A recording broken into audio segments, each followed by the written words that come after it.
Over the last 250 years, we have, in effect, conducted the largest science experiment in history. Since the advent of the Industrial Revolution, we have burned over 1.4 trillion tons of carbon into the atmosphere. It has changed life on Earth as we know it, especially in the Arctic. The melting of the world's snow and ice has now triggered multiple climate tipping points, threatening the very existence of life on Earth. Yet this disturbing future need not be set in stone. We have long had alternatives to fossil fuels, but more recently, we have actually discovered how to pull carbon out of the atmosphere, giving us a chance at reversing climate disruption. If we are able to reverse climate change in time, it would be an unprecedented achievement in human history. But the clock is ticking. Scientists say we must implement these solutions immediately. At this critical turning point, we must give a voice to the impartial experts who have presented us with the facts they have spent a lifetime to uncover. It is their time to be heard. They are the scientists, researchers, and innovators who have found the solutions to preserve the very life of our shared world.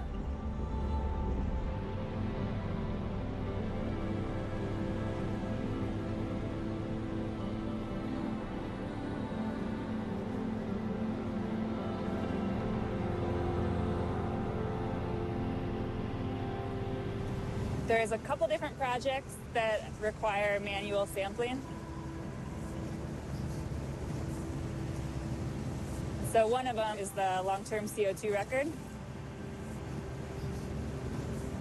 And the way it's set up, you still need a person to come physically take the sample every Tuesday.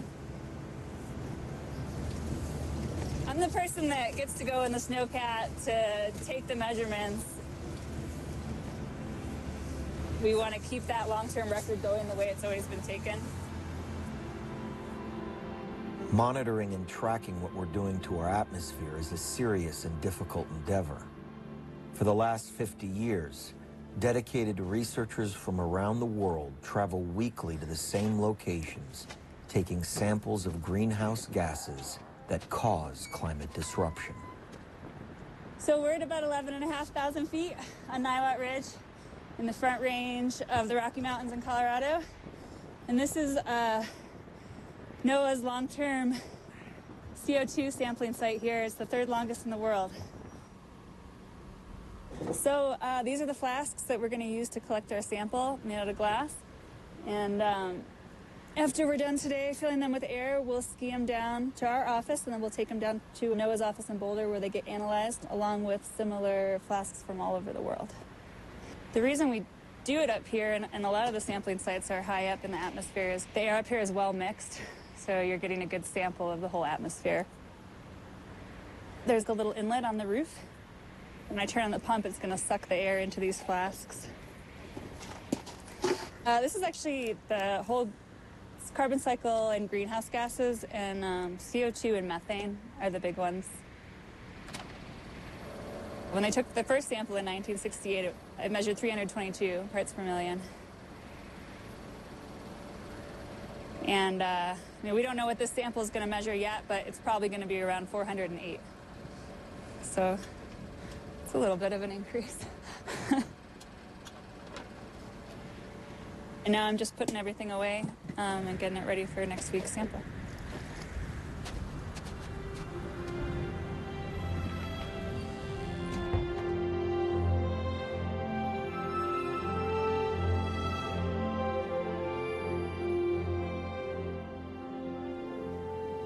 One of NOAA's missions since its inception was to measure carbon dioxide in the atmosphere and other gases that affect the carbon cycle.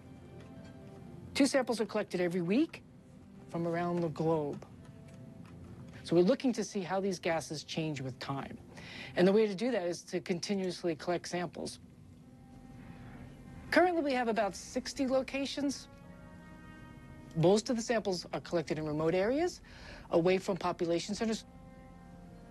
And we measure on this set of instruments for 6 gases that affect the carbon cycle.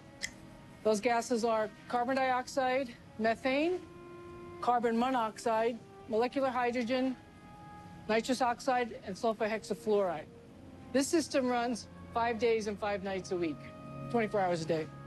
So what I'm doing right now is putting the air samples on the manifold and start the measurements.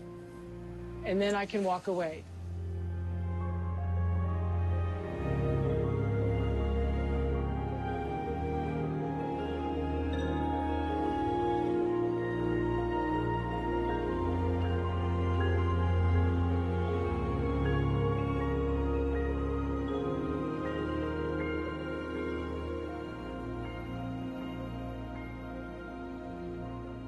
I lead NOAA's Global Greenhouse Gas Reference Network. The aim of the Global Greenhouse Gas Reference Network is to provide data that are fully calibrated, carefully quality controlled and documented. Data that will still be fully credible 100 years from now and longer. So that as climate change is happening now and in the future over the Earth, there will be information for scientists that they can really trust so that they can diagnose what actually happened and how climate change actually happens, how it works. So modern CO2 measurements were initiated by Dave Keeling of the Scripps Institution of Oceanography. Around 1956, he started measuring along the West Coast. He saw that during mid-afternoon, wherever he was, he found pretty much the same concentration everywhere. And so it got into his head the idea that maybe there's something that we can call a background concentration. He started continuous measurements then at Mauna Loa, island of Hawaii, and on the coast of Antarctica. The last ice age, at the end of that glaciation, from 20,000 to 11,000 years ago, CO2 increased by about 80 ppm. From 200 to 280, roughly. It was very slow. It took 6,000 years for CO2 to climb 80 ppm. 6,000 years. In pre-industrial times, so before 1850, CO2 was close to 280 ppm. And now, of course, we see 2 ppm per year. That increase was due 100% to human activities. Oh, the spike that we now see compared to most geologic history, I call it an explosion. It's right instantaneous in geologic time scale. Carbon has increased dramatically since the Industrial Revolution. But what does that actually mean for all of us? What we have learned is that excess carbon creates climate disruption. It changes the weather patterns and life support systems upon which society depends to survive. We have always known that there's a toxicity associated with fossil fuels, but we'd always thought that it was basically a toxicity that would affect humans, or other, individual life forms. It's really only in the, within my lifetime, certainly, that it has become frighteningly apparent that the accumulation of carbon in the atmosphere has caused it to warm up. This greenhouse effect, this toxicity, impacts the life systems of the planet as a whole. And, once I got that back in the mid-90s, I had to start talking about it, and we've been talking about it ever since.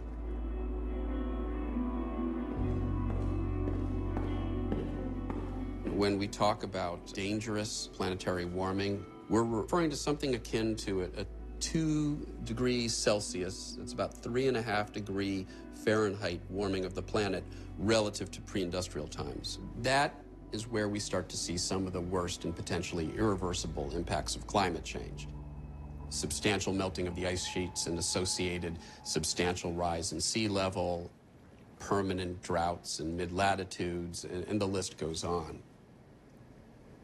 Well, catastrophic, would be we melt the major ice sheets, the Greenland ice sheet and the West Antarctic ice sheet. As all the major coastal cities of the world are flooded, you've got less land, you've got environmental refugees, some people leaving those regions, people leaving the tropics because it's getting too hot for human habitation. It's getting too hot for agriculture. Crops in the tropics will decrease dramatically in their productivity. In short, you're looking at a world with less land, less food, less water, and more people. And that's a recipe for a national security disaster.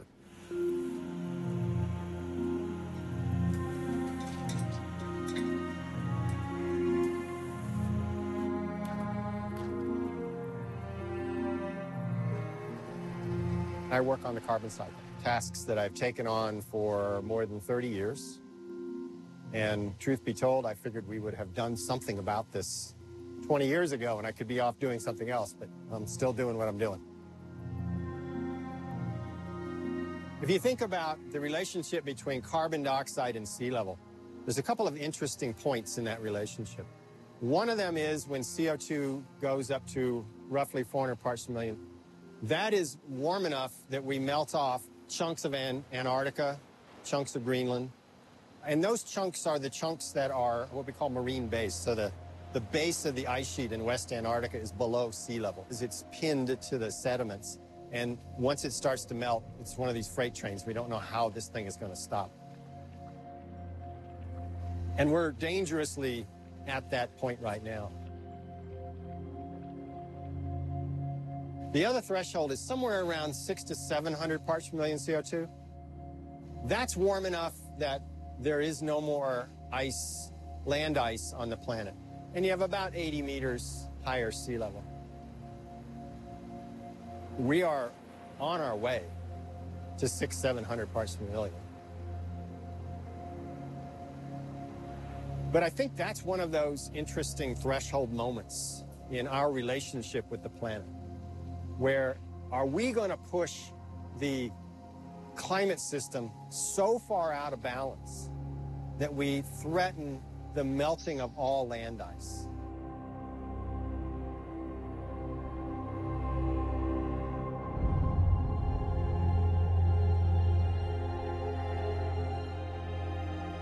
Yeah, it has changed. Icelandic nature is experiencing change because of climate change. This is quite visible in the south coast, for example. Our largest glacier, Glacier Vatnajökull, or water glacier, if you translate it directly, has also retreated quite a lot. There is one very interesting observation that everybody notices when they drive the south coast now, and that is that they drive over the longest bridge in Iceland, almost 1 kilometer in length, and there is almost no water under it.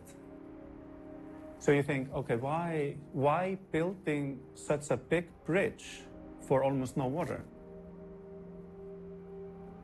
Well, this is just climate change. The river changed its course is because of the retreat of the glacier.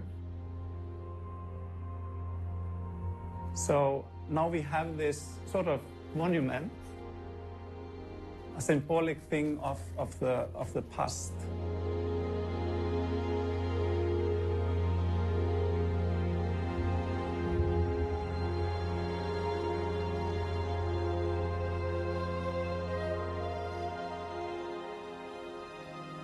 The Arctic is a profoundly different place right now.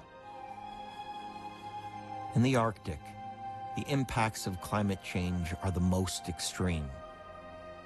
What scientists are finding is that what happens in the Arctic has major impacts for the rest of the planet. I'm working with measuring greenhouse gases at the Arctic location and understanding how the greenhouse gases are changing over time. I am concerned about the increase of temperature in the Arctic and the impact this might have on all the Arctic systems. But what I think is extremely important to be aware of is that with the sea ice reduction we have now and all the other changes, you might change the whole weather system, and this has global impact. We know that the changes that we see in Arctic does not only stay in the Arctic. I've been working on sea ice the last 50 years, pretty much, and the whole Arctic has changed so much in that time.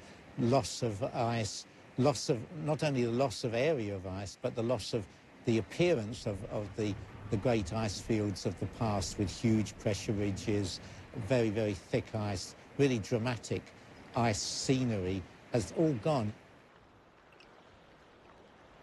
Last month, I was up in the Barents Sea on a research cruise in a region where normally you would have quite a lot of multi-year ice. We couldn't find any multi-year ice.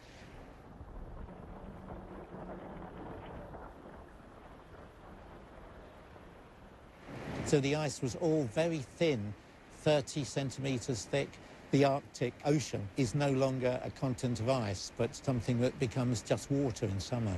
So it's a huge loss as far as beauty is concerned, but also as far as the physics of how the planet operates.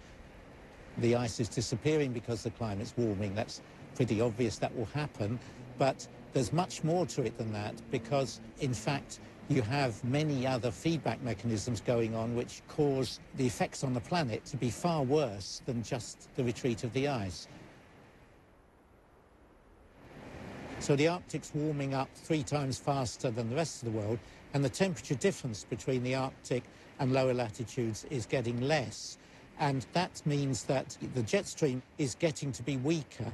And as it gets weaker, it goes from being almost a straight line to becoming big lobes reaching up north and south. And when you have a lobe like that, it means that polar air can come down to lower latitudes than it normally reaches in one sector, and then in the sector to the east or west of it, you've got warm air going up north further than it should do. So you're getting bizarre weather extremes, which of course everybody's been commenting on. And the trouble is, where these air masses are causing such extreme changes happens to be the latitudes at which you have the maximum food production. Suddenly our ability to feed everyone is being affected by these polar changes. You can't take that amount of ice away without affecting so many other things.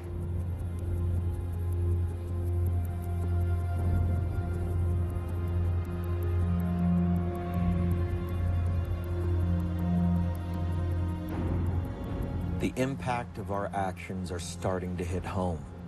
Scientists' predictions are now coming true sooner than expected.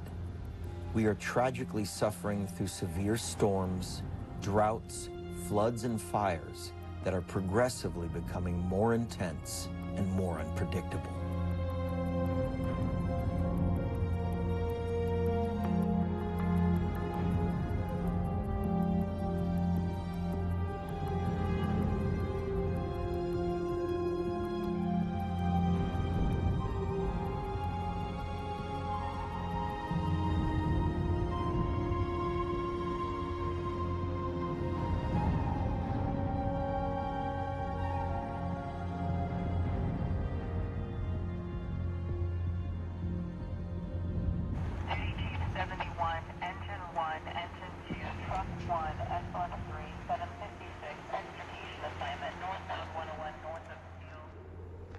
Fires started almost simultaneously in multiple places. Over 7,000 structures were destroyed and about 3,000 homes. I think at the height in the early days of the fire, maybe about 100,000 people were evacuated. It's a collective trauma. Sounded like a war zone, looked like a war zone. You know, they talk about the Hanley fire. It took a day to get here. It burned about the same footprint, but it took about a day, burned less than 200 structures. This fire started at night, made it to Santa Rosa in 4.5 hours, and there's no comparison other than the footprint. Cal Fire Incident Management Team came here to help run this incident. And he just shook his head and said, man, I've never seen anything like this. I've been doing this a long time. So that's not terribly comforting, but that's where we're at right now. If we keep having these wind events, how do we protect our citizens? How do we protect our infrastructure? What are the things that we can do to make it as good as possible? We've Been through 4 or 5 years of drought. That drought stresses all the brush, all the trees, and you know, the winds at Geyser Peak on one of the weather stations was clocked at 108 miles an hour. And I don't know what you do with those kinds of winds. When something catches on fire, it's all you can do to try to figure out where it's going and how fast it's going to get there. I never would have thought a fire would come out of the hills and run the flats in Santa Rosa. I really didn't. Cars were being flipped over. There were shoebox chunks of, you know, embers that were being carried well ahead of the fire. You'll see there's some trees where all the limbs are just, they're snapped off. They're not burned off, they're snapped off. These natural disasters are so common now that people know it's going to happen to their community. It's not like a matter of if, but when. It is a wake-up call to everyone that climate change is here and that you need to plan for it.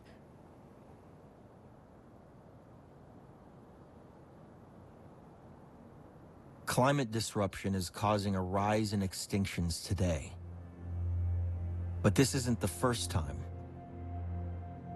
Scientists studying geological records have shown there is a connection between spikes in carbon and the past 5 mass extinctions.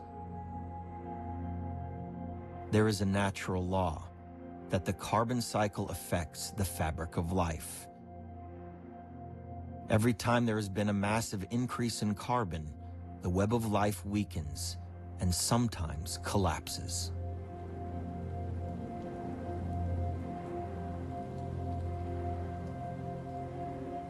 I've been working on the way in which the carbon cycle is associated with the occurrence of mass extinctions and whether the carbon cycle can undergo instabilities associated with it. So the carbon cycle is where life and the environment interact. You can think of it as one grand loop between photosynthesis, which is a process that takes carbon dioxide out of the atmosphere and converts it to oxygen and plant matter or organic carbon. And then the back reaction of the loop we call respiration, which is the process via which we convert that plant matter to carbon dioxide. The grand loop of the carbon cycle takes about 100 gigaton of carbon out of the atmosphere and oceans every year, and it returns it each year. So this is 100 gigatons out, 100 gigatons back in. But what we're contributing is on the order of about 8% from fossil fuel burning. It's an 8% increase compared to what is normally going back and forth in a year. It turns out to be more than what volcanoes are putting into the system.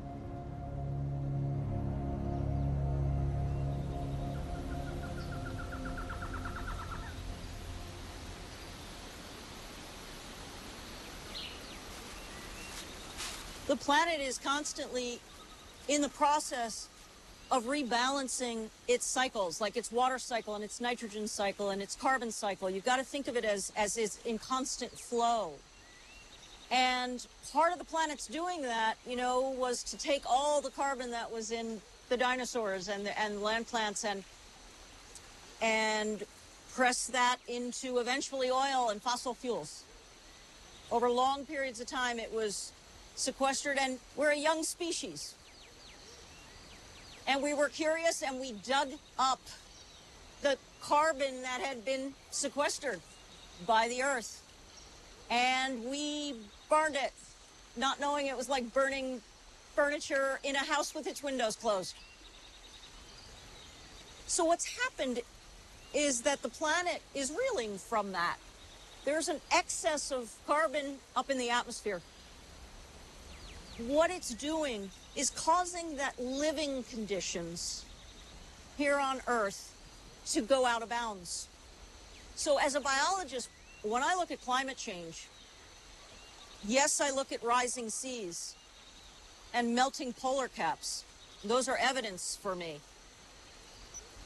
But when we begin to look at what's happening to the biological organisms in response to the warming trends, they are already on the move. They're moving towards the poles. to get cooler. They're moving from the lower mountains up in elevation, meaning their ranges are moving. They also sometimes move without their helpers. A plant will move north and its pollinator won't make it. This is called, in our bloodless language of science, it's called ecological disruptions. So for me, if we change the very conditions that gave rise to all of this, and to us,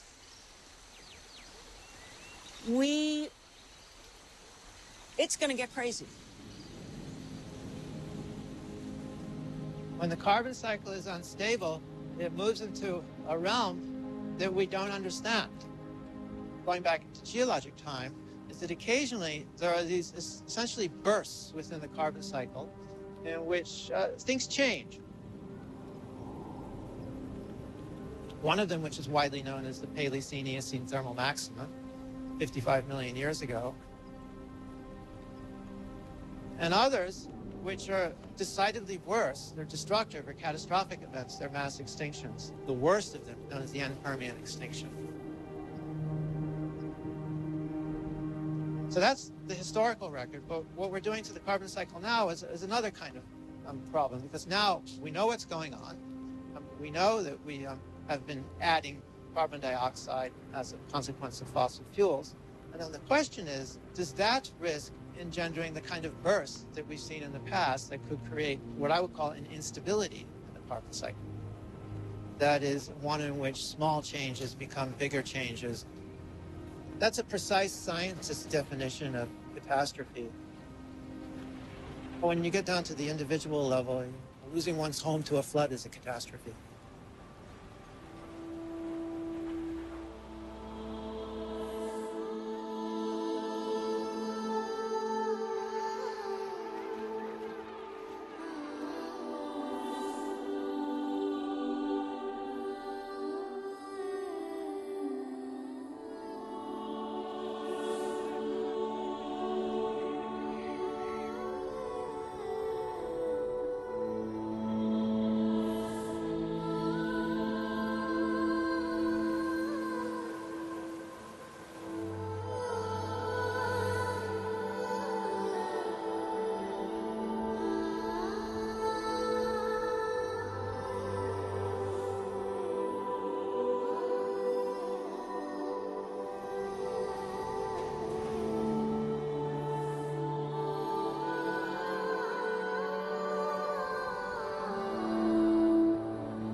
We can still avoid breaching that dangerous limit of 2 degrees, but if you do the math, with each passing year of relative inaction, it's getting more and more difficult to limit our carbon emissions and remain under 2 degrees Celsius warming.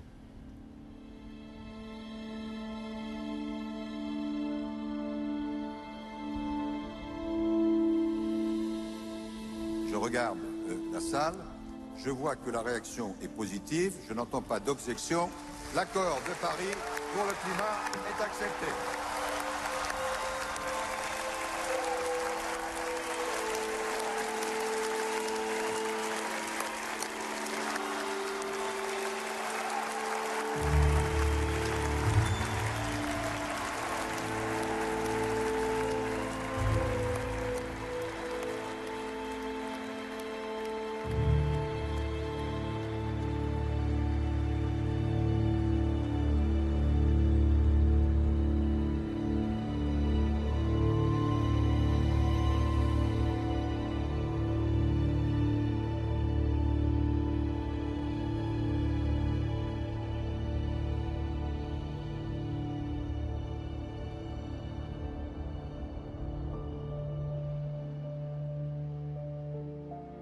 We know we have put too much carbon into the atmosphere, but how much is too much?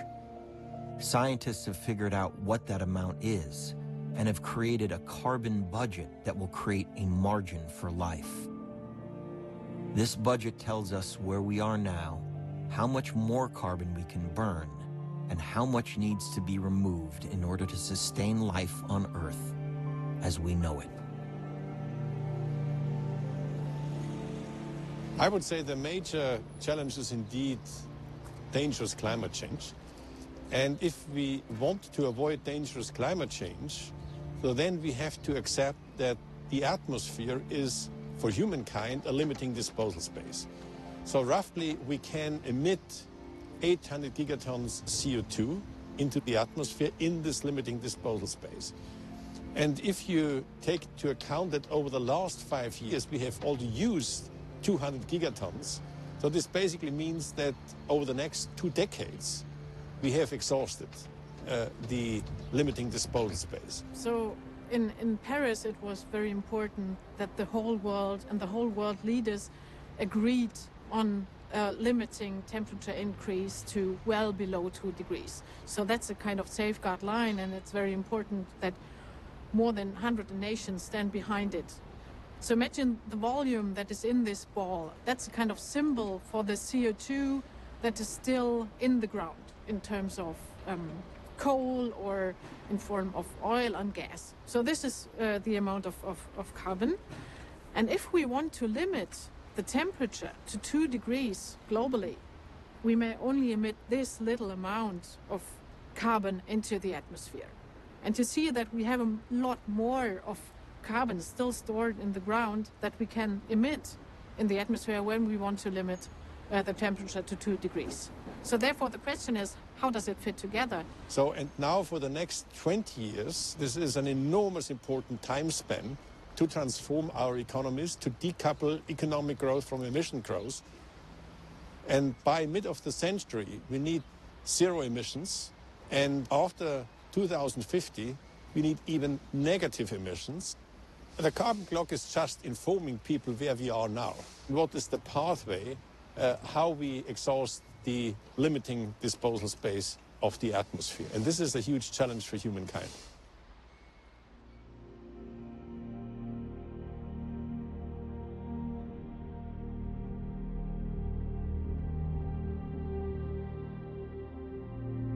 Science tells us that our current climate crisis is a problem we've created, but it is also a problem we can fix. Not only do we need to stop emitting carbon at the current levels by switching to renewable energy, but it is also critical to pull carbon out of the atmosphere. Climate change can be reversed if we act now. Recently, researchers have figured out what solutions can draw carbon down, getting us back to pre-industrial levels. There's only 2 things you can do about the atmosphere. You can either stop putting greenhouse gases up there, or you can bring CO2 back down. That's it. And you can do the first one by conservation, energy efficiency, and clean energy. And the second one through photosynthesis, whether it's on land, on farms, on forests, phytoplankton, kelp in the oceans. There's only 2 things you can do. So that actually sorts it pretty simply. And in the past, what has been done in terms of solutions is that it's focused on energy. Energy, energy, energy. And the reason for that is understandable. So it makes perfect sense to say, well, let's stop putting that CO2 up there. Accepting that in the process of emphasizing clean energy, renewable energy, solar, wind, etc., it sort of occluded the rest of the solutions.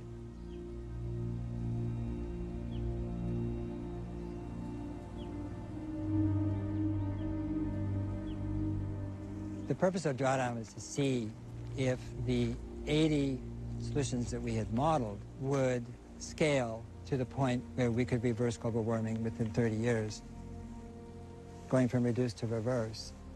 You bend the carbon curve, what drawdown shows is that we have choices. And that if we increase the rate that we're scaling some of the solutions, then we can achieve drawdown at 2050.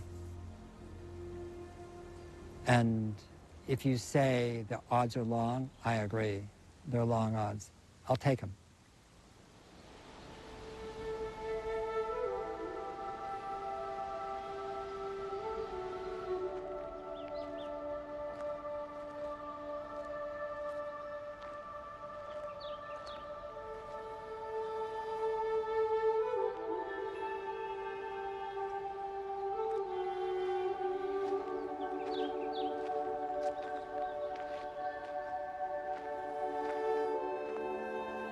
My name is Linwood Gill. I'm the Chief Forester for the Usal Redwood Forest Company. Usal Redwood Forest is a community forest. It's owned by a nonprofit, the Redwood Forest Foundation. It's a 50,000-acre forest which is dedicated to managing the forest on a long-term basis for the economic stability of the community, as well as restoring the forest habitat, restoring the fish habitat, and also for sequestering carbon. And carbon sequestration is a main part of our operations right now. Carbon sequestration is an important part of combating climate change. The Usal Redwood Forest is a very young redwood forest, and redwoods can absorb more carbon than any other forest type on the planet. Redwoods store carbon by absorbing carbon from carbon dioxide out of the air into its needles and stores it into the bole of the tree, the trunk, or the roots, the branches. To my knowledge, this is one of the largest carbon projects in the country. Yes.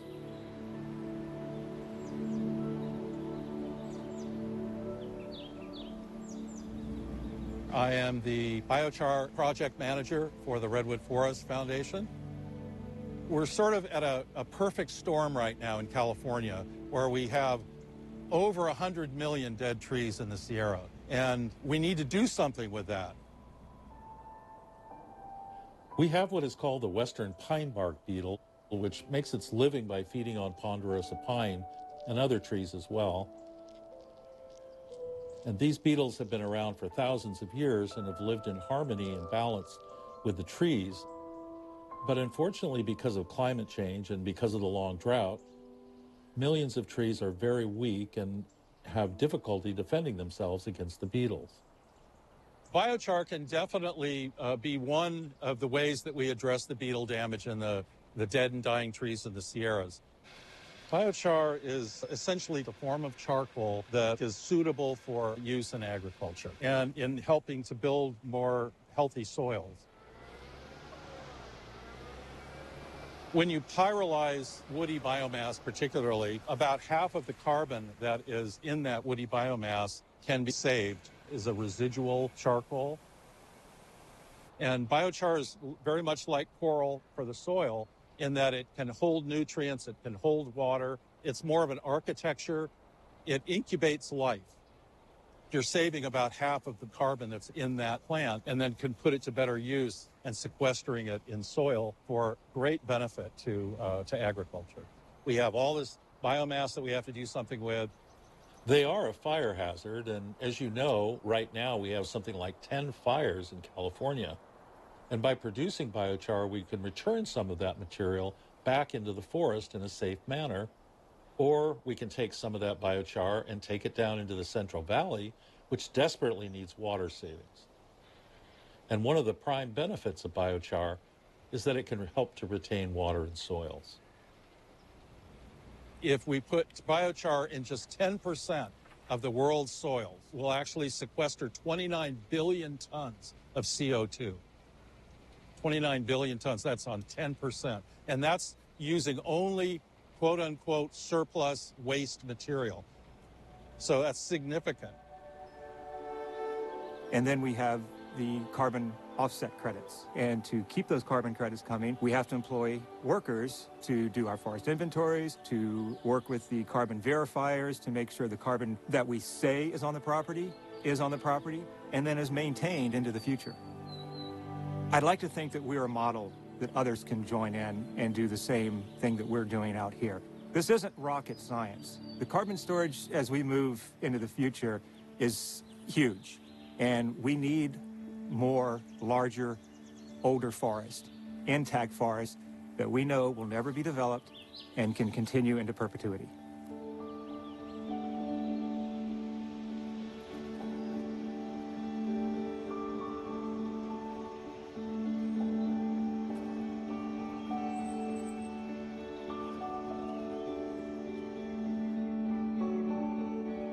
I'm Kate Scow, and I'm a professor in land, air, and water resources at University of California, Davis. And I'm a soil microbial ecologist.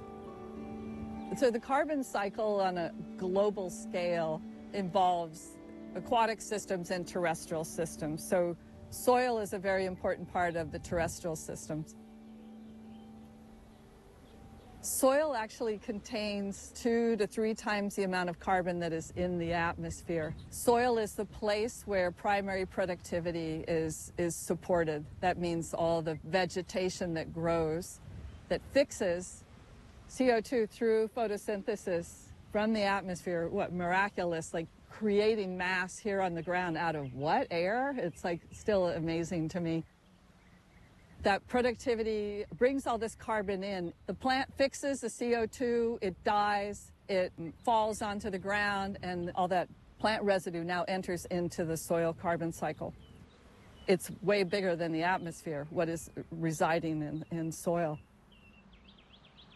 So organic farms obtain their nutrients not from synthetic fertilizers. The fertilizer is in the form of organic material. That could be cover crops, or it could be compost that's made of food wastes or yard waste or animal waste that you put in the soil. So in organic systems, you may be putting up to 8 times as much carbon into the soil compared to a conventional system. So it's like part of it is really basic. Climate change gives us an opportunity to really behave differently on this planet. We see what we can do at our worst. And now the question is, if we were to consciously be a part of the healing, it'll unleash, I think, our creativity. You realize, oh my gosh, I have a backyard. Oh my gosh, I have a park near me. If we were to see ourselves as helpers who could help the helpers heal this planet, that is so much better than seeing ourselves as disruptive toddlers with matches. You begin to realize that all of us are somehow connected to little bits of the solution. This is right now, we live and direct at my mentor's house, the OG, the organic gardener, Ron Finley. I'm more inspired to always come here and learn and figure out different ways of how I can actually utilize a small plot of land to grow the most that I can. Culinary climate action is basically what I like to see when I'm growing the food, and it's basically taking all that carbon out the atmosphere. It's pulling it in, and we also can see the fact that we can put it back into the soil. Not only as at the same time as creating green jobs, you know, and also addressing things like diabetes and obesity in my community where I come from. You know, there's a lot of plots, there's a lot of city access, there's a lot of water that's available.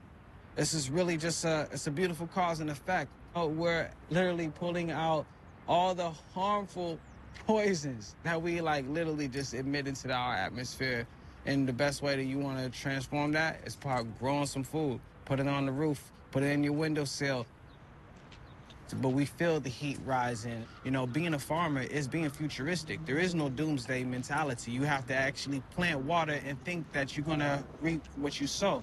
So that's the conversation that I like to see. And, you know, when we're talking about transforming the climate, it's not going to happen overnight. But you do have to start now. Now's the time.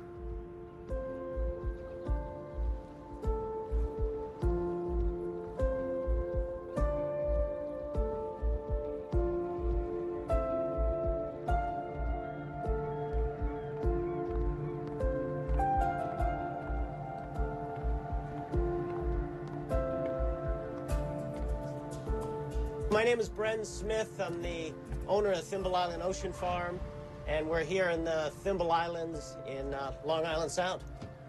And I'm born and raised in Newfoundland, Canada, high school dropout, and have fished all over the globe. I fished in Gloucester, up in Newfoundland, and then I was in the Bering Sea for a bunch of years. And, you know, that was the height of industrialized fishing. We were tearing up entire ecosystems with our trawls, chasing fewer and fewer fish further and further out to sea. So it was completely unsustainable. In fact, a lot of the fish I was catching was going to McDonald's for their fish switch sandwich. it really caused a wake-up call for a lot of folks in my generation. I was actually out in the Bering Sea, and the cod stocks crashed. And, you know, thousands of people thrown out of work, canneries shuttered, and it really taught me that you can build up an economy and a culture over hundreds of years, and if you don't protect the resources, an ecosystem collapse can wipe it out in a matter of years. And that's when we really begin to realize that issues like overfishing, like climate change, that they're not environmental issues for a lot of us that work on the ocean. They're economic issues. I mean, there's going to be no food, no jobs on a dead planet. When I realized this wasn't sustainable, I went on this search for sustainability. I remade myself as an oysterman. And what oysters taught me was that Mother Nature created these technologies millions of years ago designed to mitigate our harm. We don't need advanced technologies. Mother Nature has seaweeds and shellfish which sequester 5 times more carbon than land-based plants, filter 50 gallons of water a day per oyster, pulling nitrogen out of our system. I mean, my job as a steward of the ocean is to take Mother Nature's technologies and grow them. And it's pretty simple. So the beautiful thing about if you grow just restorative species is there's 0 inputs. We don't need fresh water, we don't need animal feed, we don't need fertilizer, and we don't need land, making it hands down the most sustainable form of food production on the planet. So kelp is this beautiful seaweed. It's like the gateway drug to a new cuisine. It's one of the fastest growing plants on Earth. It soaks up 5 times more carbon than land-based plants. It's called the sequoia of the sea. But it's just the beginning. I mean, we're starting with kelp, but there are 10,000 edible plants in the ocean. Part of the plant we can turn into kelp noodles. But then this, which is biofouling, we turn into fertilizer, and we can turn into animal feed. If you provide a seaweed diet to cows, you get a 90% reduction in methane output. It's stunning, and cows, sheep, goats, have been eating kelp for hundreds of years. Hebrides Islands, Maine, all sorts of places. You know, the volume's stunning. We can do 10 to 20 tons of kelp per acre, 150,000 shellfish. Now, you scale this up. If you were to take a network of our farms totaling the size of Washington State, technically you could feed the world. If you took 5% of U.S. territorial waters and farmed in our style, you could create 50 million direct jobs and sequester the equivalent carbon of 20 million cars. Our farms also help mitigate acidification. The kelp creates something called a halo effect, which reduces the acidity in the oceans, which then allow our oysters and other shellfish to grow thicker shells and not be as susceptible to acidification. So I mean, climate change was supposed to be this 100-year sort of slow lobster boil, and instead it's here and now. Luckily, as fishermen, we can transition to something that keeps that core and have the pride of helping feed my country. And that's just so exciting. I can be part of, you know, the army that's going to help hopefully save the planet.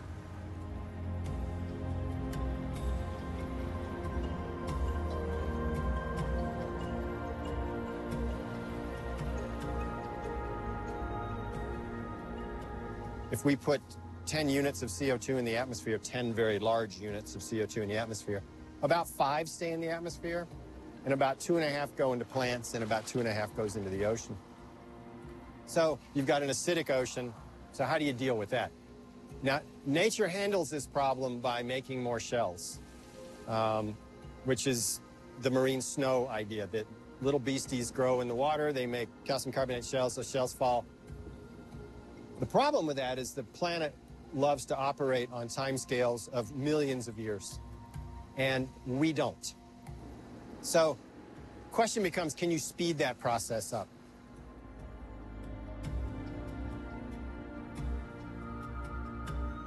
We have to investigate all our options. There are more experimental hypotheses that still need to be tested. One solution may lie in a microscopic community of life called marine snow. So, fundamentally, what do we need? Well, we need this planet as it was. We have to bring it in the state that was 200 years ago. Higher concentrations of carbon dioxide, they increase acidity of the ocean. The oceans are losing their ability to capture carbon from the atmosphere. And we have to do something about it. We have to help these systems which cycle carbon between the atmosphere, between the plants on the land, and between the oceans. And with marine snow, it just needs a little help from us. The main products will be removal of carbon dioxide and the production of oxygen. What we can do is insert into the ocean very small, minute amounts of iron, but very, very little. So it doesn't have anything to do with that term fertilization. To give you a measure, we need altogether about 6 kilograms of iron for initiating this process on 100,000 square kilometers of the southern oceans. The cells form organic matrix, which is the foundation for the formation of the marine snow. It is then when the matrix appears, it becomes very attractive for cyanobacteria and heterotrophic bacteria, which colonize these particles and then actively grow. And then we just let them do their job, because they can stay suspended for a very long period of time. We tracked these marine snow particles for more than 4 months. So they can float around and sequester organic matter, and when they become heavy, they simply sink down to the seafloor. The speed of this change and increase in the concentrations and temperature, we must act, and we can. I'm 100% positive that we can achieve reorganization of human activities to work together with nature and not against it.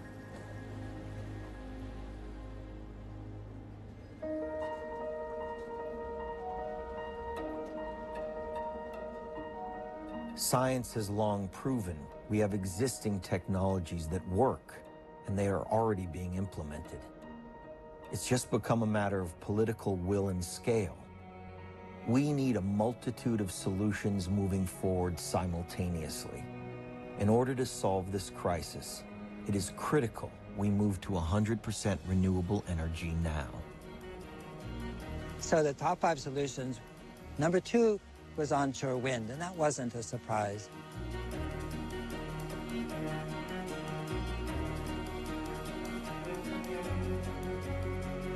Onshore wind, though being much greater than solar, was a surprise to us.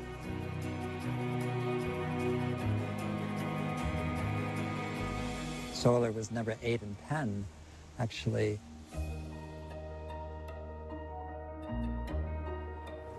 The sun is the largest resources we have. All the other resources pale compared to the sun. We have known that for a long time. We just never understood how to harvest it in an economic way. That's what's different now. Solar PV is in a stage where we're already lower than fossil fuel. Well, solar has come a long way. Carter in the 80s already installed solar on the White House. Reagan teared it down later on. And only in 2001, when Germany started to deploy solar on a large scale, we have been getting the benefit of economy of scale. Eventually, we will be able to power the entire electrical grids with solar and wind, and all we need is wind and storage and solar and storage. So if we want to power the entire United States with photovoltaic, we will need about 30,000 square miles in area. That would give us enough to power all the power grids in every state of the United States. Well, Mount Signal is a project that powers about 70,000 homes in San Diego. The second phase, the power is going to be wheeled to Southern California. The price of electricity that we produce at Mount Signal is already lower than fossil fuels. It's also a price that delivers fuel price certainty to the utility. The price is flat over the next 25 years. Not something that you get from any other fossil fuel energy. We have integrated so much solar in California already. 10 years ago, people would have said, no, that's not really possible. Well, here we are. Solar is covering already up to 25% of California. The ratepayer had no material increase in pricing, and we're still alive. All works. And we have been able to reduce carbon on the way there.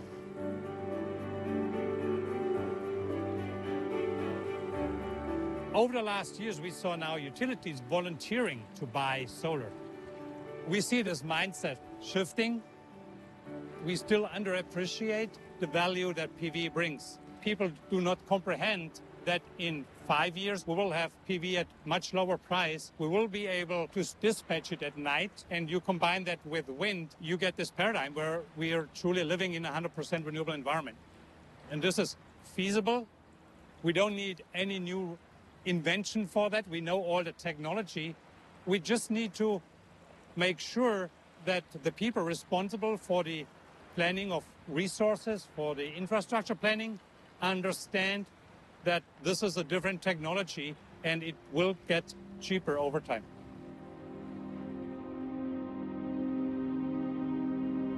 Coal is coming back. Clean coal is coming back. 100%. My administration is putting an end to the war on coal. We're gonna have clean coal, really clean coal.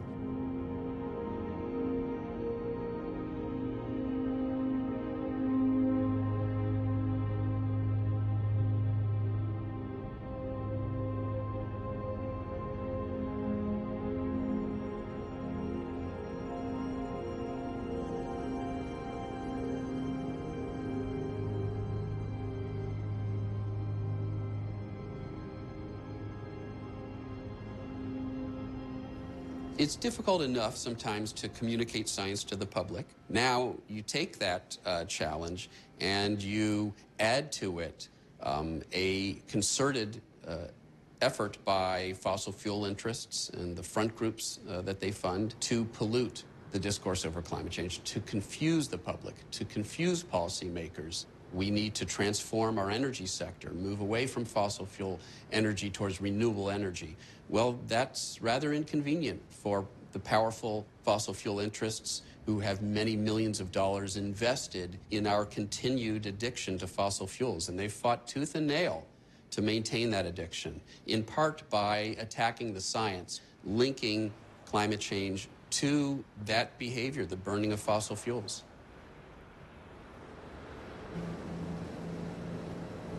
A question that we get asked a lot is, how do we know that the CO2 rise in the atmosphere is because of human activity?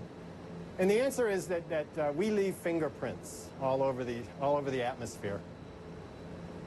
And one of the fingerprints that we leave on the atmosphere is via what we call carbon-14, or radioactive carbon. So when we burn coal, oil, and natural gas, we leave an imprint on the atmosphere of what we call negative carbon-14, or less carbon-14. Because fossil fuels are so old, there's no carbon-14 left. It's all decayed away. We can actually measure very accurately how much fossil fuels we burn by measuring C14 in the atmosphere. It is nature's verification system that we have. They persuaded enough people and sowed enough doubt that it's making it more difficult than in the past to actually get anything done about climate change, and that's really depressing. And the fact is that the agenda that many of these fossil fuel corporations and those who are running them are engaged in is malicious in the danger it's creating and the havoc that it is wreaking on our planet. So we've got a bunch of people who are literally profiting off the death of life on Earth.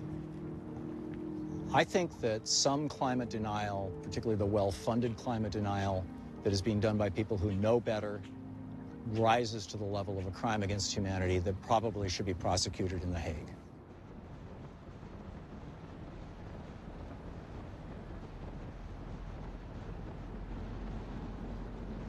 While climate deniers have succeeded in delaying action, a much more ominous problem has emerged. Very recently, scientists have recorded increasing levels of methane gas in the atmosphere. Methane, a powerful greenhouse gas, has the potential to increase temperatures even further. Increased methane is a sign that we are reaching a critical tipping point. But where is it coming from? And how much will it accelerate climate disruption? Scientists are racing to find out.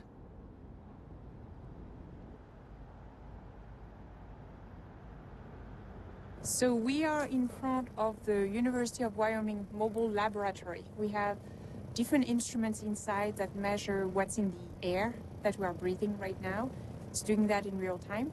And we are able like that to chase emission sources and plumes and understand where sources of pollutions are located, what activities are going on that lead to enhanced methane.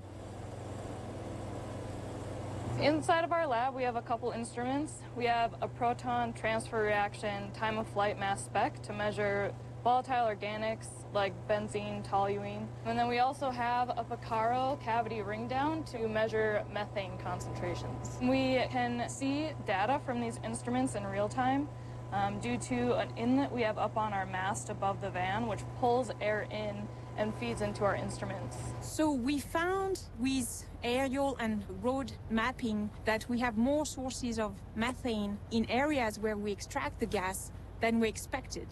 And to really pinpoint where there are leaks of methane, you need to be very close to the sources. And the mobile lab gives us the flexibility to pinpoint where we see the largest leaks. The company has drilled brand new megapad, 22 wells in the middle of renewed urban development in Western Greeley. This is a site that had a lot of contention given its size and its location.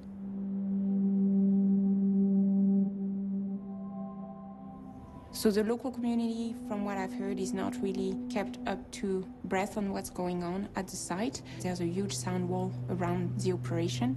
And the state is not really maybe doing its best at facilitating the communication. We saw operations going on with a lot of flaring. It seems very large volume of gas.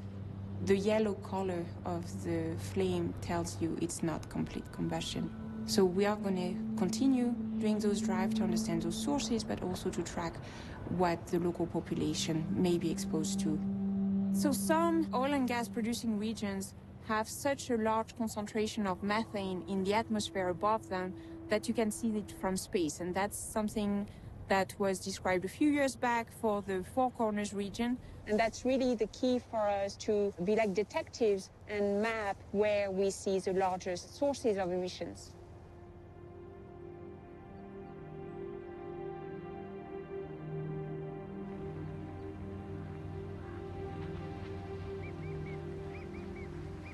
So in 2014, NASA scientists, in cooperation with NOAA, University of Michigan, and other scientists, identified a methane hotspot the size of Delaware in the Four Corners region. That methane hotspot is the largest accumulation of methane gases in the United States.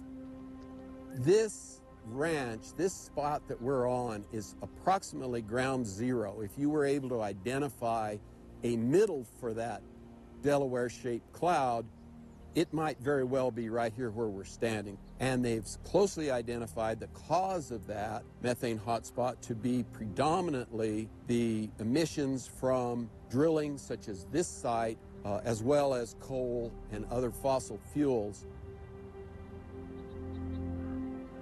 So the methane hotspot is identified basically because of the technology that NOAA and NASA had following the advent of the FLIR cameras, which are the infrared cameras that let us identify the leaks and vents and flares that cause the methane hotspot to accumulate. You have to think of it in its full sense, and that is 60 years and more of leaking, venting, flaring, and careless practices here in the San Juan Basin, over 1 million acres, in total 30,000 wells, that have caused that methane hotspot to finally accumulate and stand as evidence of what natural gas drilling ultimately results in.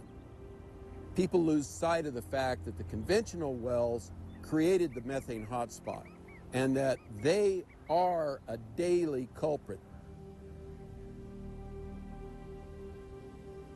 So this is a conventional natural gas well. This is very typical equipment throughout the San Juan Basin and many gas fields across America. This one is leaking pretty badly from some of the standard equipment that's on it. This just requires, honestly, a crescent wrench, a little bit of Teflon tape. Some attention will fix this leak. If I had a single wish, my wish would be to pull an investor in oil and gas here and stand them where I'm standing.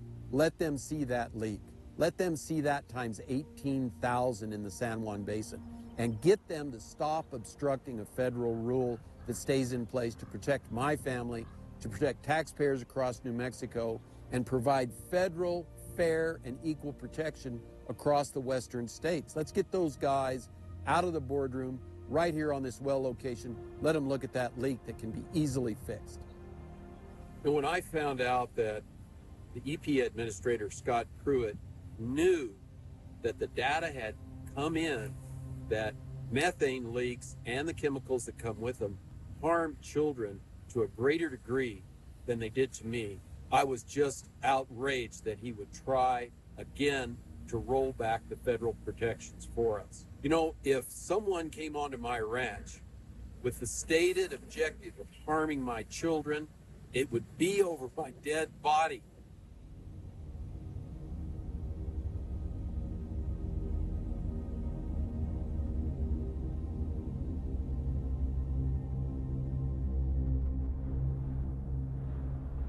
$250 million years ago, sudden releases of methane produced kind of a secondary effect that finished off large chunks of life on Earth.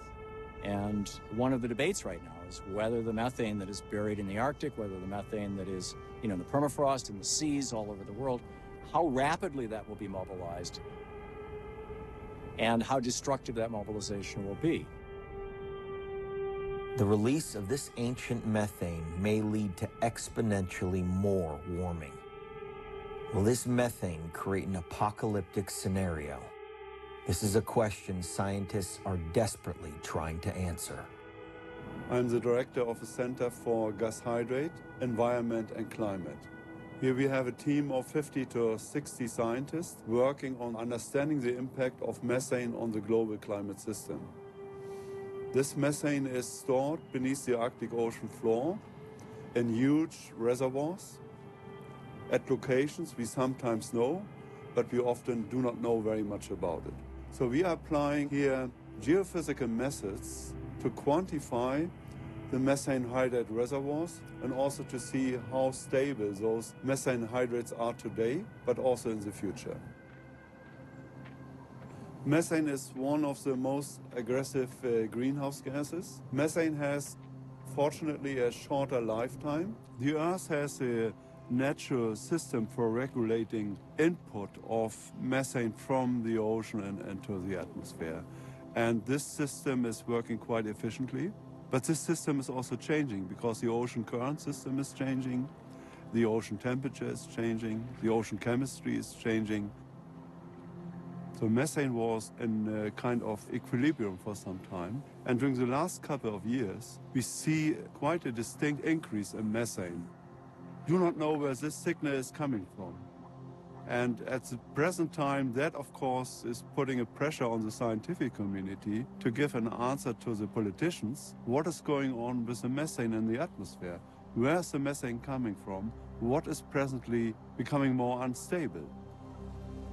We have done some very comprehensive measurement campaigns where we have measured at the seafloor, in the ocean, at the sea surface and in the air at the same time to understand how methane is regulated in this whole system.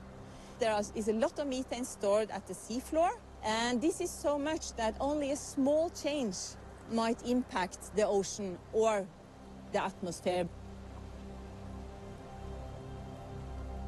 The balance here needs a lot more focus, a lot more observations, and combining atmosphere, ocean, climate, different kind of competence together.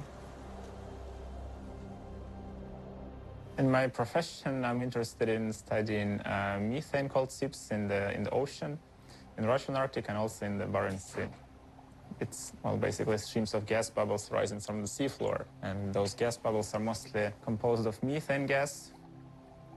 First, it's gas hydrates, that's solid form. It's basically ice-like structures. Also, the gas can be present as free gas, which is gas bubbles. Plumes of methane bubbles can vary. In some areas in the Arctic, we find gas seeps as tall as 800-900 meters. And the water depth in these areas a little more than 1,200 meters. In shallow areas, we often find gas seeps that are almost reaching the sea surface. East Siberian Sea is definitely an area of concern for guys studying methane, in particular because it's so shallow there. So those methane bubbles have really high potential to get to the sea surface. Some areas, Spitsbergen, we find methane flares that are almost reaching the sea surface.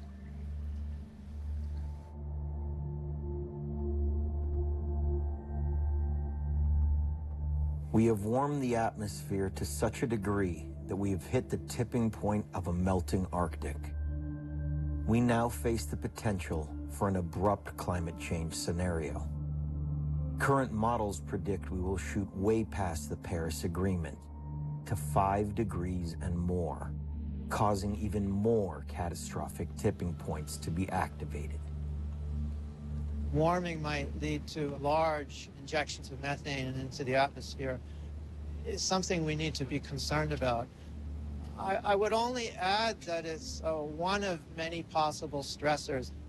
We move into a high-risk situation where we don't really have any experience. We don't know how to deal with it.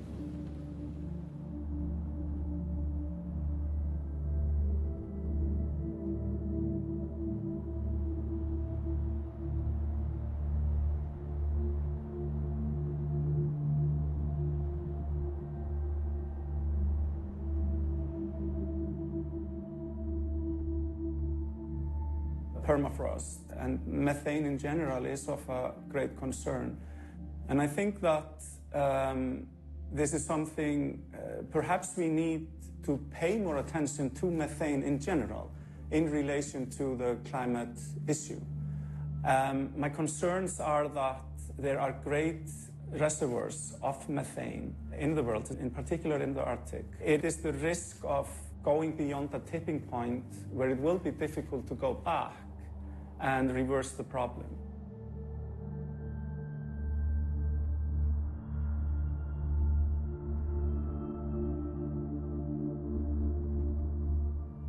It's a very plausible feedback mechanism that in Arctic soils, permafrost soils, there's an enormous amount of organic material frozen, and the amount that is available there potentially to turn into CO2 and methane is maybe 3 times, 4 times all of the fossil fuels that we have burned.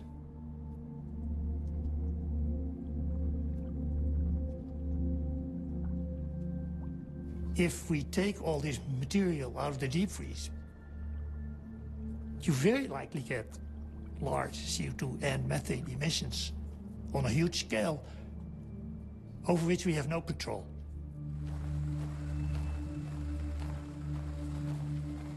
I study methane emissions from lakes. We are in interior Alaska, and we are in discontinuous permafrost. The thing that we're looking at is microbial methane. This methane bubbling here behind me, it's dead plant and animal remains that were locked up in permafrost for tens of thousands of years. And as that permafrost is thawing, the microbes eat that soil carbon and they turn it into methane.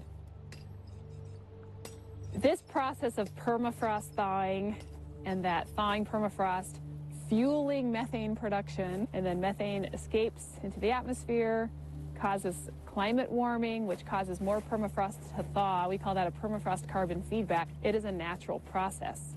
Our concern, though, is that as climate warms at a faster rate than it has in the last 10,000 years, that permafrost is going to respond by thawing a lot more quickly and releasing at a faster rate methane gas. Now, every time I go to a new lake, I attempt to light these gas pockets because it's a very high concentration of methane. It's highly flammable. We see a positive flame test when they contain methane. So it's a quick gas chromatograph on the lake to tell us, do we have a methane lake or are we dealing with a different kind of lake? There are many new lakes forming that were not here 30 or 60 years ago. And those lakes have 10 to 100 to 1,000 times more methane than the rest of the lakes. They are a picture of the type of methane emissions we expect to see in the next 10 to 50 years as permafrost warms and thaws, and that permafrost feedback cycle kicks in and really accelerates. Now, is it methane? Is it permafrost? Is it the dissolved organic carbon in the ocean, which is suddenly remobilized? These things are all intertwined with each other. So really what one needs to ask is, are there positive feedbacks within the system? The answer is yes. So it just stands to reason, purely by common sense, the less you disturb it, the better off things will be.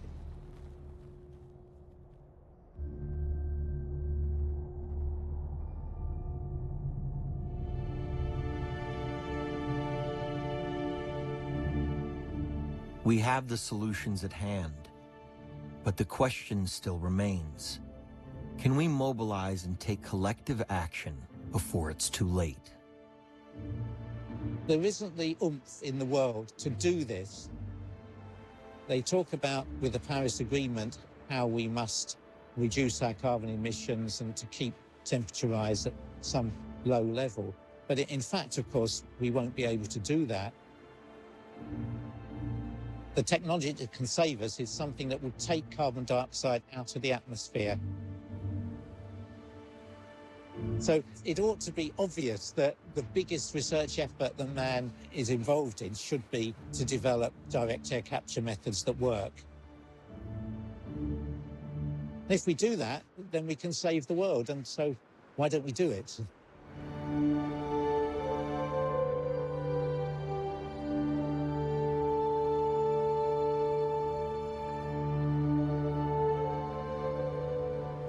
Direct air capture is machines which take in ambient air and extract the CO2 from this air. For the last 10 years, we have been working on direct air capture with the goal of making it with the least possible energy impact and ultimately with the best economics. This machine consists of 4 40-foot shipping containers and can be any size. There is no limit to it. So we take in the ambient air here, and inside we have our filter structure. We get the waste heat of the waste incinerator to drive this plant. Once the CO2 is captured, this gas is then going to a greenhouse, and this greenhouse is using the CO2 to increase the CO2 concentration in the atmosphere of the greenhouse, which is done already nowadays, but with fossil CO2, and from tomorrow on, they're going to use atmospheric CO2. This plant will allow to close a carbon cycle. So, of course, the CO2 goes into the greenhouse and goes to the tomatoes and cucumbers, and once we eat them, the CO2 goes back to the atmosphere. But since we recapture the CO2 from the atmosphere, it's a closed cycle. So this can be a missing piece of the pie in order to close a global carbon cycle in the energy or transportation sector. So besides using CO2 in a greenhouse like this, we can take CO2, we can take water, and we can take renewable energy. We can again produce fuels, for example, jet fuel. In order to capture 1% of global CO2 emissions, we would need roughly 300,000 of the plants behind me, which is of course a very high number. But if you compare this to existing infrastructures, it's a scale which humanity can handle. So it's definitely an achievable goal.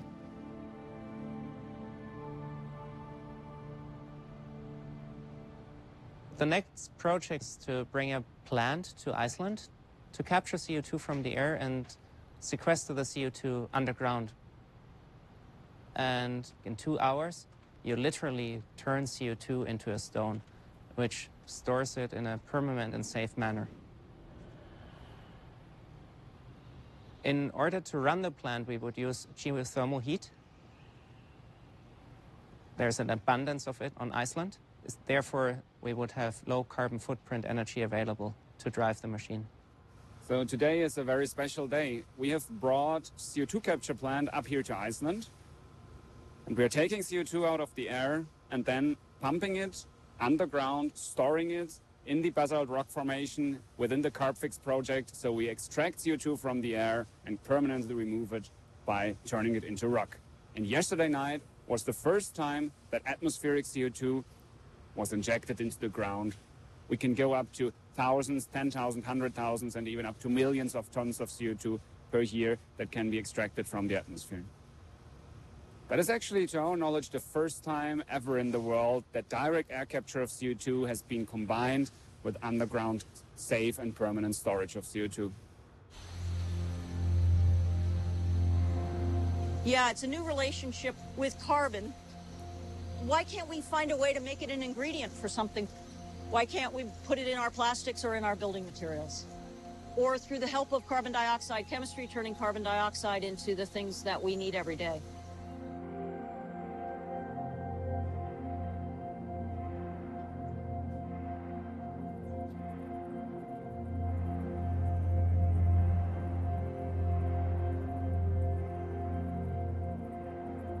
I'm Daniel Nocera, the Patterson Rockwood Professor of Energy at Harvard University. These are my labs, the labs where we invented the artificial leaf and the bionic leaf. And what they do is a complete photosynthesis, sunlight, air, and water to fuels and food. Think about photosynthesis. If you think about what it really does, is the building block of life, and its building blocks literally are CO2, water, and sunlight. And we build all of this, like this, wood and food and starch and biomass. That's a remarkable transformation. This photosynthetic process, it's very complex, but we really listen to nature.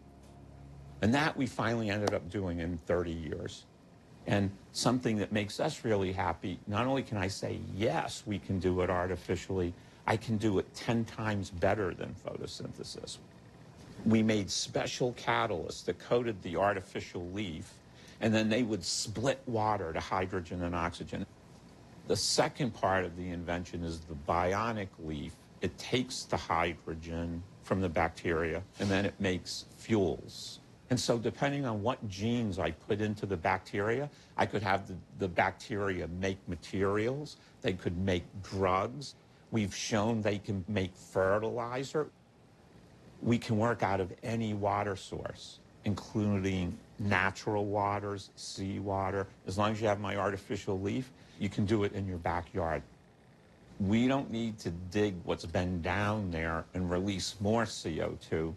The artificial leaf, working with the bionic leaf, takes the CO2 out of the atmosphere, uses sunlight and water, and we make fuel. So we don't add any more to the atmosphere, any more CO2. And it's another issue because the cost I'm up against, the developed world has spent tens of trillions of dollars to build what they now use. It's kind of hard to walk away from a multi-trillion-dollar investment that you've paid off. So that's what it's all about. Therefore, you need policy and you need good partnership. And the public informing them that they have options and that there can be this different world.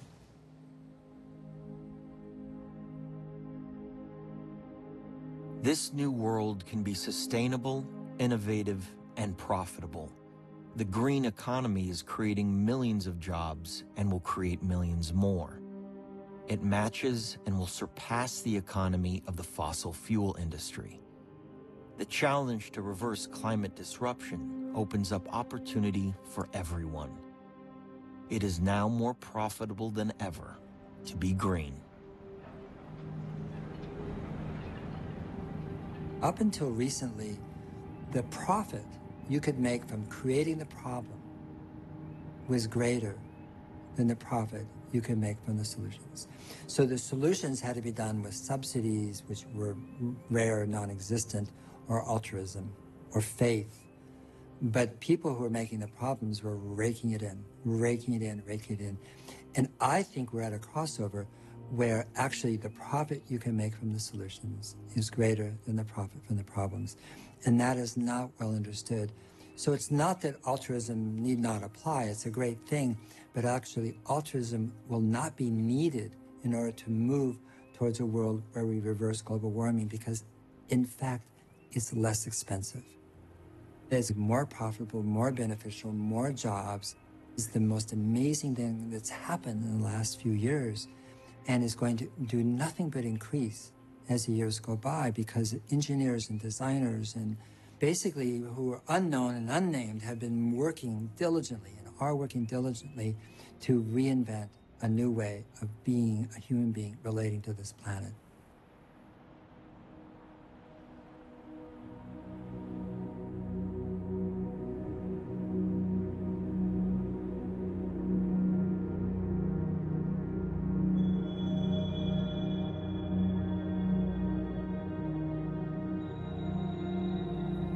In Orkney, we have a really strong maritime tradition, and since the 70s, the oil and gas industry in Aberdeen has been a major contributor to the local economy, providing tens and thousands of jobs. But really, in the last few years, we've seen quite a big downturn in terms of the oil and gas industry and the price of oil. But we've got lots of really experienced people in offshore operations on our doorstep, and they're finding new jobs in offshore renewables and companies such as ourselves. Tidal energy is almost an entirely untapped resource.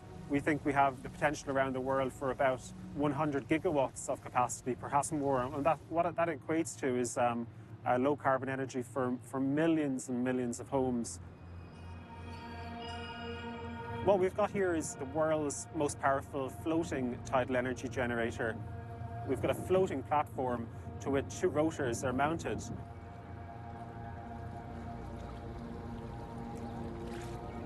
We start with the rotors turning, which produces the electricity, which comes back up into the machine where it's conditioned, and then it gets transformed and stepped up and fed back into the grid. It's like a wind turbine on its side with two rotors instead of one. 2 weeks ago, we had great success. First period of 24-hour continuous generation from the device. It actually operated beyond expectations. The device itself generated over 18 megawatt hours of power in that 24-hour period. We're converging on more traditional methods of renewable generation and really putting tidal out there as a real competitive technology across the world and the world's generation needs. The tidal turbine it's 63 meters long in total. We do all the power conversion within the device itself, and it's ready then for export right into the UK electricity grid. So we're aiming for tens of thousands of these tidal turbines. We've got this fully integrated system for producing low carbon energy, so we're very excited about it. So EMEC was set up as a testing laboratory because we know that there's a huge amount of energy in the oceans all around the world, and we're trying to find a way to harvest it. And so we realized that one of the most important things was to have a test center which would allow us to find out how to do this properly. And so what we've got is a site here where we've got cables that are out in the sea that allow developers of these machines to put these machines onto our cables, and the electricity is then brought onto shore, and that then feeds into our national grid. So this is real. This is making electricity out of seawater. So at the moment, we've got a device called the Penguin, and that's by a company called Wello Oy, and their machine is effectively a large pendulum inside a ship, and as the ship moves, so this pendulum turns horizontally, and that then generates electricity. The sea is unrelenting, and it will really try and damage equipment. So making equipment that's reliable, robust, efficient, cost-effective, all these things are the things that people are grappling with. But the really clever thing, because we have done that piece of alchemy, we've actually turned seawater into electricity. And that really is huge, because People have worried about whether you can do this or not for years, and we've just shown you can. And that's a big step forward.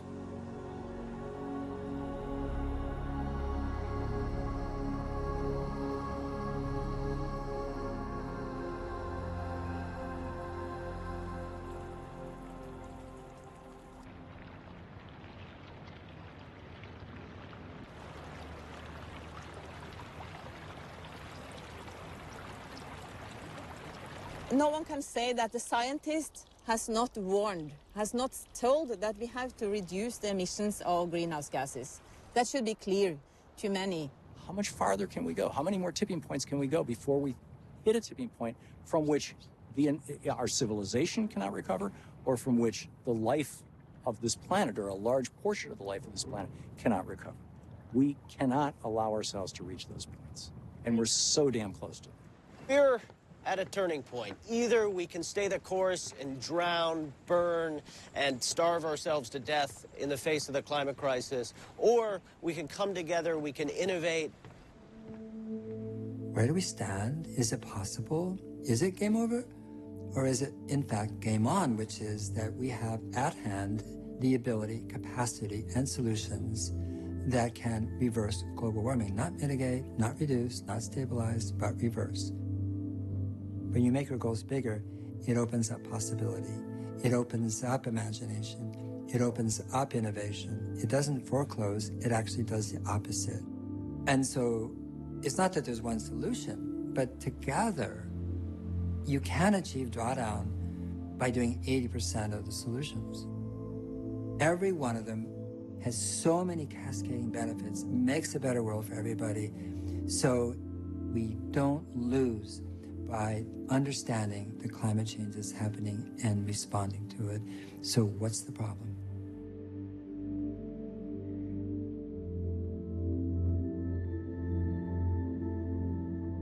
We are the first generation to see the advance of climate disruption and the last with a chance to fix it. In spite of all this evidence, we are currently burning fossil fuels at an ever-increasing rate. We have heard from the scientists who have told us the truth based on actual research. It is time to end the delay, to listen, and to implement the solutions at hand. Time is running out. The ice is melting. Decisive action must be taken now. There is no other option. This moment is within our reach. Let us grasp it. It is up to us, each one of us, to save this unique blue planet for generations to come.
us turn on a friend?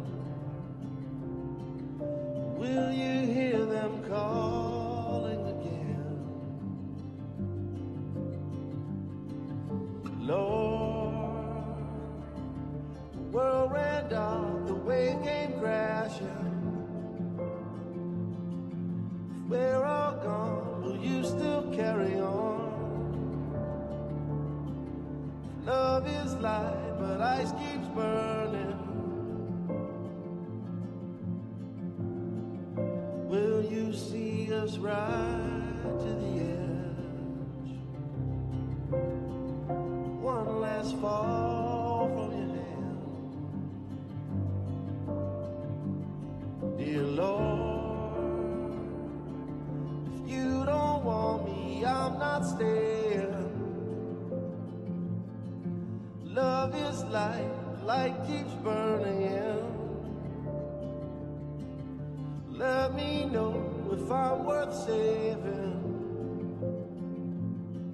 We're almost gone, so if we fall again, will you carry on? If we're falling in, will you catch us up?